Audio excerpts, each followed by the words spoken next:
Nagbabalik ang Ichismis Mo To podcast at mag-imbita kami ng mga estudyante sa National University sa R244 para samahan kami sa paksa ng podcast na ito, which is ang kasaysayan ng wika. Ako si Sophie Magayon. Ako si Kinyanin Manila. Yun. So, magalang sinabi namin kanina, nag-imbita kami at eto na sila ngayon. Okay kayo? Hi. So, para sa episode na to, yung tanong is, bakit nga ba mahalaga na pag-usapan natin ang pagbansa? So, para sa unang panahon, ito ay tatalakayan natin yung pinagmulan ng wikang pambansa. So, para sagutin ang mga katanungan inhanda namin, si Joey. So, ano nga ba ang itsura ng wika sa Pilipinas bago pa dumating ang mga Kastila? Ang Pilipinas ay may sarili ng wika bago pa man tayo sakupin ng mga Kastila. Ang pinakaunang alpabeto na ginamit ay ang Maybayeng, ngunit may iba pa rin ginamit na paraan ng pagsusulat katulad ng Badlit, Kulitan, Surat Pangyan, at Hawi, isang uri ng Islamic Malay script. Marahil tayo ay nakipagkalakalan sa kanila, kaya tayo ay na-influensyahan ng kanilang wika. Paano naman nakaapekto ang wikang Kastila sa mga Pilipino at sa mga katutubong wika? Sa mahigit 300 taong pananakop ng mga Kastila sa ating bansa, marami na silang naging ambag at binago sa ating wika, tulad ng pagbabago ng pagbigkas sa ating mga buwan, araw ng linggo at mga numero. May mga hiram din tayong salita galing sa kanila, katulad ng kamusta na galing sa salitang como estas.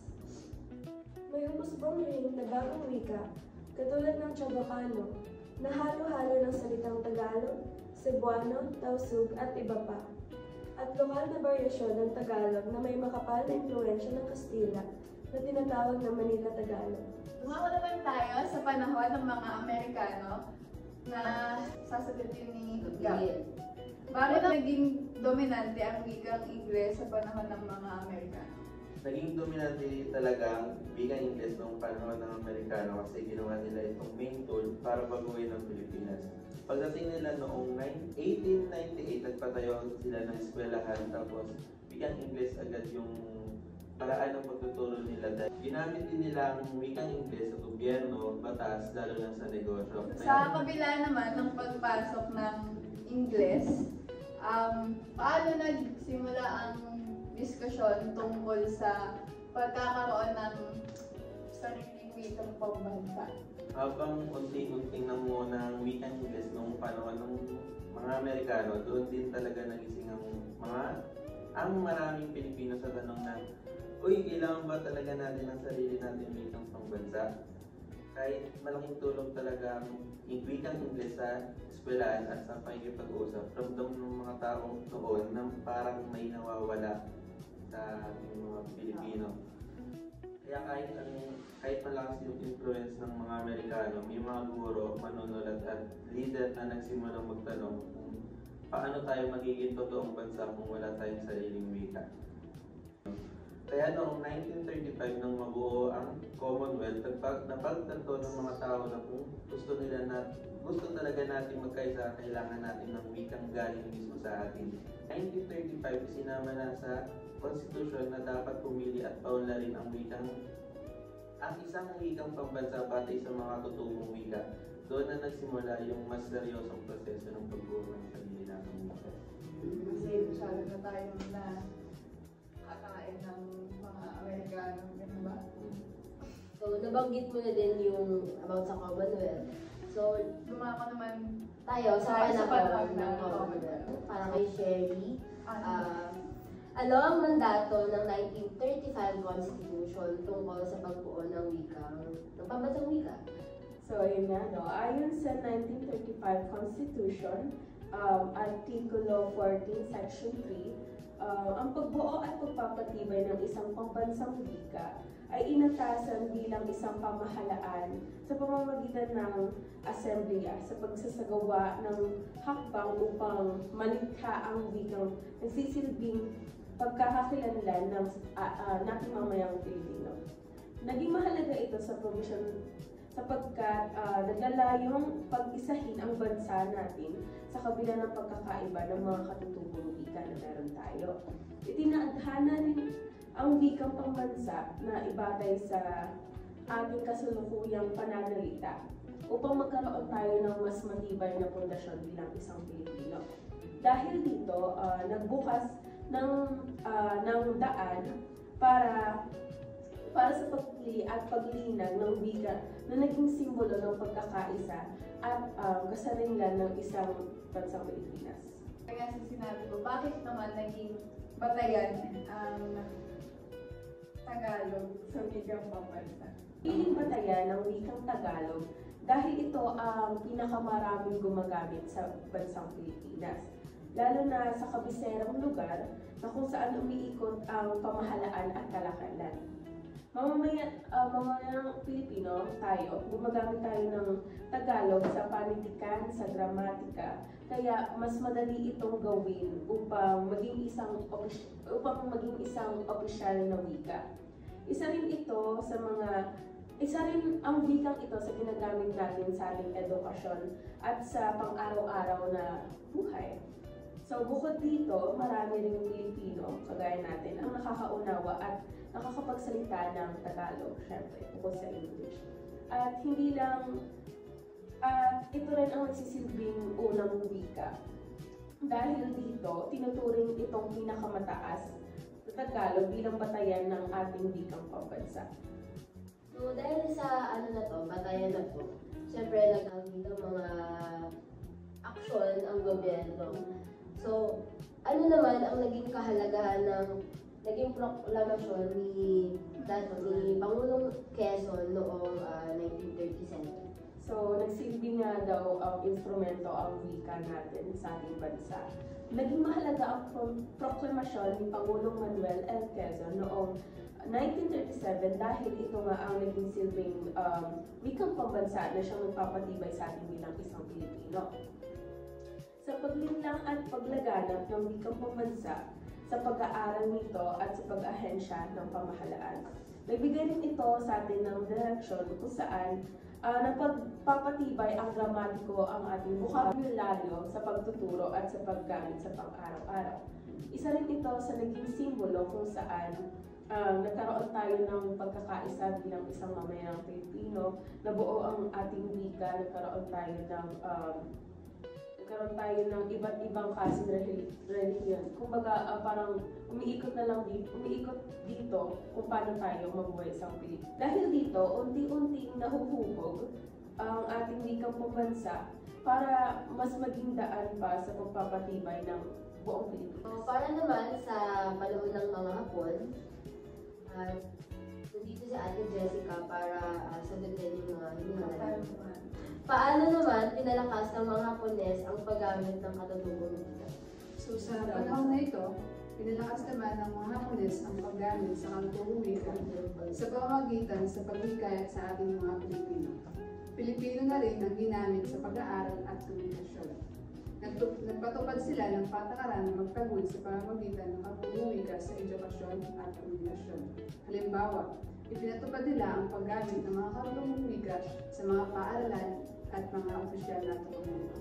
Sa panahon ng Hapones, parang doon na tayo nagkilala at doon na natin nagamit ang ating sariling wika at mas naipamulad nila na gamitin natin ang ating sariling wika at dito na tayo nagkakilala.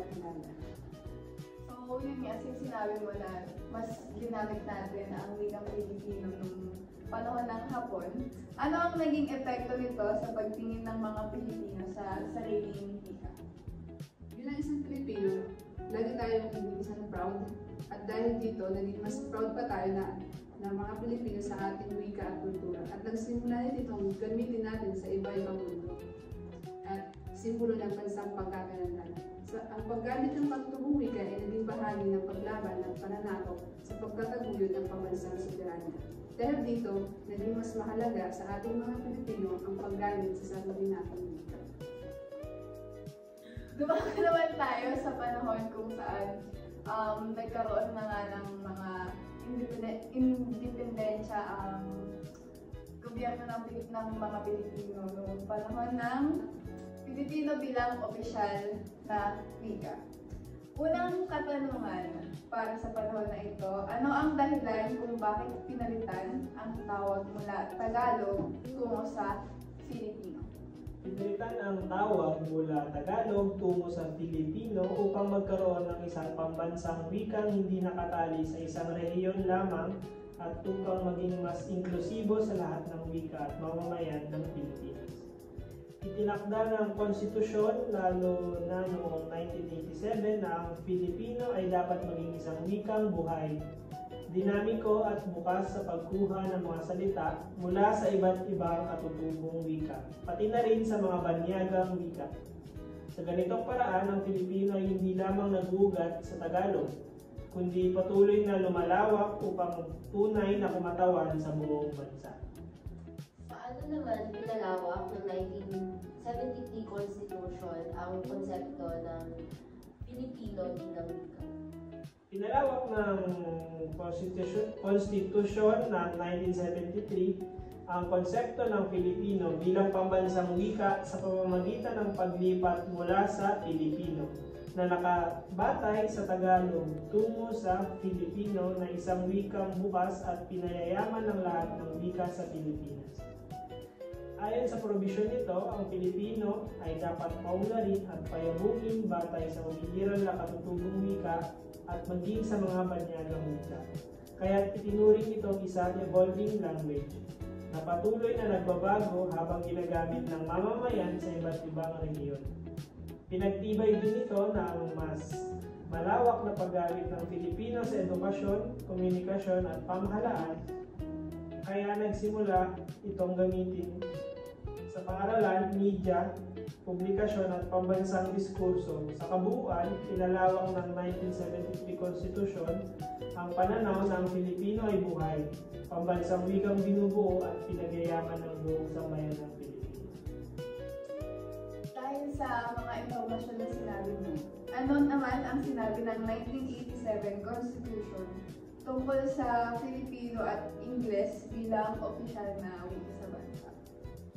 Mahalaga pa rin sa panahon ngayon ang sinasabi ng 1987 Constitution tungkol sa Filipino at Ingles bilang opisyal na wika dahil ito ang nagbibigay sa atin ng malinaw na gabay kung paano tayo magkakaintindihan sa loob at sa labas ng bansa. Kaya mas nagiging bukas at abot ng sambayanan ang mga batas, balita at serbisyo ng gobyerno. Sa kabilang banda, mahalaga ang Ingles dahil ito ang nagiging tulay natin sa mundo. Sa negosyo, teknolohiya, siyensya, batas at sa pakikipag-ugnayan sa ibang bansa. Isang wikang nag-uugnay sa ating mga Pilipino at isang wikang nagbibigay sa atin ng mas malawak na oportunidad sa pandaigdigang larangan. So dahil nalaman na natin yung pag-evolve ng ating wikang pambansa, so ano yun naman natin yung natin ngayon, like this generation, sa kasalukuyan ng panahon. So may tanong ako sa iyo, syempre. Paano naman nagbago ang Pilipino sa panahon ngayon ng social media at modernong komunikasyon? Sa mga na-observe ko sa social media, nagbabago ang wikang Filipino dahil yung iba ay pinapaikli na lang yung ibang salitang Filipino at yung iba naman iniiba nila yung anyo ng mismong salita na yun.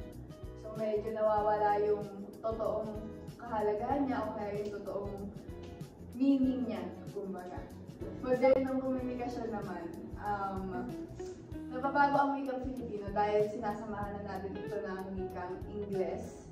So, ang tawag na sa language na ito ay Taglish, kung saan halo nga ito ng Tagalog at Ingles. At ginagamit na din ito sa pang-araw-araw natin dahil mas practical siya at naiintindihan ng lahat. So, masasabi ba natin buhay at lumalago ang wika o may mga hamon na kinakaharap ito ngayon? So, katulad nga nung sinabi mo, syempre, para sa akin din, parehas sila na lumalago at may hamon. Lumalago siya in terms of nagagamit pa rin naman natin yung wikang Pilipino sa school, sa trabaho natin, sa pang-araw-araw. Pero hindi din natin matatanggi na syempre minsan nakakalimutan na din natin to. Lalo na ngayon na relevant na yung pagsasalita ng Tagalog. Dahil sa factor ng mga nabuti dito sa bansa. So para sa akin, parehas lang, may hamon siya at tumatong. So, dahil po nagtatapos ang aming Chismis Mo To podcast. Ako po si Sophie Magayon. At ako po si Linya Din Manilag at sana ay may natutunan